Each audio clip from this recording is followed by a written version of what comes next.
लेकिन ना कोई विधवाओं की सुनने वाला है, ना कोई जवानों की सुनने वाला है। और जवान विधवा की बात मैं इसलिए कर रही हूँ, मैंने उन वीर नारियों को बहुत नजदीक से देखा है। मैंने उन वीर नारियों की बहुत तकलीफ देखी थी, तभी मैं जंतर मंतर पे माँ बाप की कसम खा के धरने पे बैठी थी जान सतवीर के साथ। आप में से शायद कुछ लोग जानते भी होंगे, मैं 1 मिनट लेके अपना बताना चाहूंगी।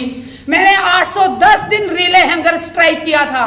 एक टाइम खाना खाती थी 24 घंटे में, सुबह से शाम तक सिर्फ प्लेन पानी पीती थी। और उसके बाद 11 दिन तक मैंने आमरण अनशन किया था।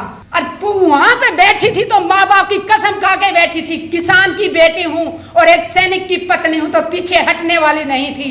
आईसीयू में पहुंच गई थी, 4 दिन तक मैं RR हॉस्पिटल में रही। वो हमारी योनि तक पहुंच रहा था, हमें वो ऐसे लग रहा था कि वो हाथ जो छू रहा था उसके योनि को, दिल रो रहा था कि उस हाथ को काट के फेंक दे।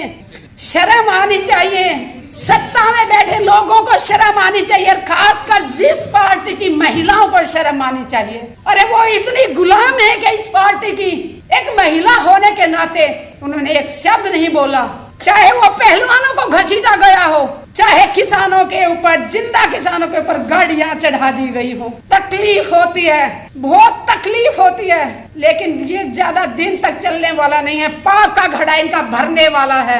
आप सबसे एक अपील करती हूँ, जाति में ना बटे, धर्म में ना बटे। सबसे बड़ा धर्म है इंसानियत, इंसान बन के जियो। इंसानियत सबसे बड़ा धर्म है। अत्याचार ना सहो, जितना अत्याचार सहोगे उतना ज्यादा दबाया जाएगा। देश सुरक्षित हाथों में है, सो जाइए आंख बंद करके। अरे मणिपुर में जो हुआ उसको देख के कोई बहन सोई है क्या? और जिसने कारगिल में अपना खून बहाया, दुश्मन से लड़ाई लड़ी, उसकी पत्नी को भी इन्होंने नंगा करके घुमाया। फिर कहते हैं कि मोदी है तो मुमकिन है। देश के सैनिकों के लिए एक ही बात कहूंगी, मुझे भारतीय सैनिकों के ऊपर गर्व है और मैं गर्व करती हूँ कि मैं एक भारतीय सैनिक की पत्नी हूँ और एक किसान की बेटी हूँ। लेकिन आज प्रधानमंत्री जी ने ये साबित कर दिया कि वो सबसे कायर प्रधानमंत्री जी। पुलवामा में जो भाई शहीद हुए, उनकी पत्नियों की मैं तकलीफें बताऊं आप लोगों को।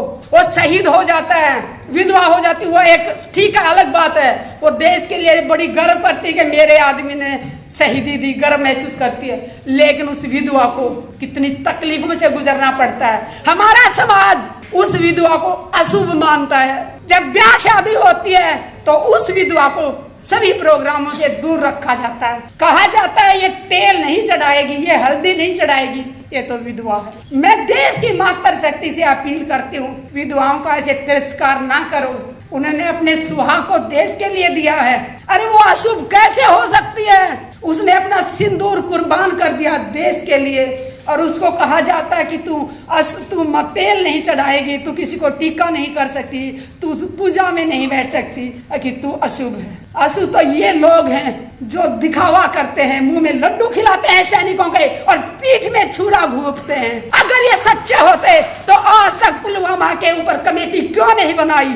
अगर बनाई है तो उसमें कौन कौन सदस्य हैं, और वो जांच कहां तक पहुंची, पूछता है भारत प्रधानमंत्री जी से।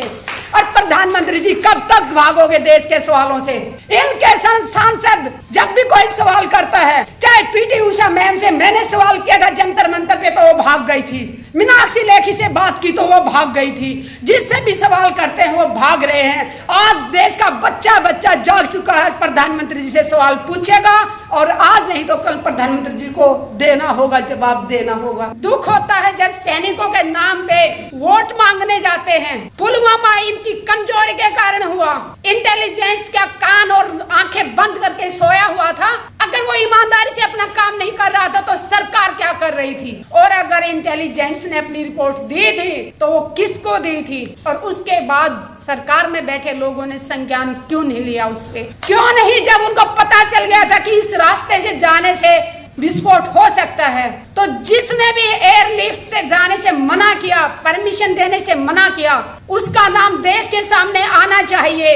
देश की जनता जाग चुकी है। बहुत देर तक इन्होंने धर्म के नाम पे लड़ा लिया, जाति के नाम पे लड़ा लिया, बट अब देश जाग चुका है। देश के समझ में आ गया है, अगर आप भी नहीं बोले तो हम बोलने लायक ही नहीं रहेंगे। ऐसी हालत करने की तैयारी कर रखी है देश की सरकार ने कि हम सिर्फ दो टाइम की रोटी मांगने के लिए हाथ फैलाएं ताकि हम अपने हकों की आवाज ही ना उठा सके। जवान शहीद होते हैं उस दिन उसके घर में खूब सारे लोगों का आना जाना, सुबह से शाम तक लाइन लगी रहती है, लेकिन उसके बाद उस विधवा को अपना जिंदगी कैसे बसर करती है, किस तरह अपने बच्चों को पढ़ाती है, ये देखने वाला कोई नहीं होता। उस बहन को, विधवा को अपनी पेंशन लागू करवाने के लिए सरकारी दफ्तरों के एक साल तक चक्कर काटने पड़ते हैं। हम बहुत बार रक्षा मंत्रियों से मिले हैं, मनोहर पारिकर जी थे तब भी मीटिंग होती थी, सीतारमन जी थे उनसे भी मीटिंग हुई, हमारे ये राजनाथ जी हैं इनसे भी मीटिंग हुई,